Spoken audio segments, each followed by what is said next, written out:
یو بل جاپانی انجینر د ډاکټر ناکامورا د نیمګړو پروژو د بشپړولو لپاره افغانستان ته راځي.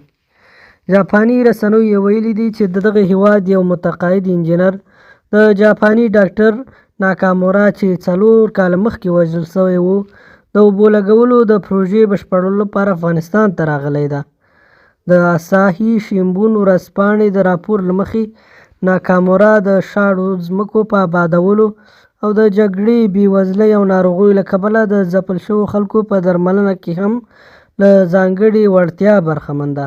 په افغانستان کې د ناکامورا د اوبو لګولو پروژه له هغې وروسته بنده شوه چې په 2019 کال کې د ډسمبر پر 12مه د 83 کلونو پر عمر په یو وسلوال برید کې ووژل شو. ډاکټر ناکامورا د ننګرهار د ولایت مقام سره نږدې د 2 کسانو له لوري ووژل شو. د هغه په موټر یې لومړی ډزې کړې وې، وروسته یې هغه وژلی و او بیا دغه بریدګر په تېښته بریالی شوی و.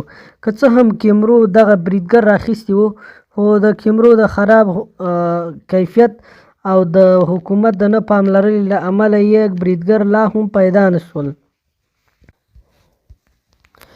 83 کلن نوریو وا او څو نور کسانو د ناکامورا د اوبو لګولو پروژه چې شاړې وچې سیمې یې پر شنو سیمو بدلې کړي روانه وساتله.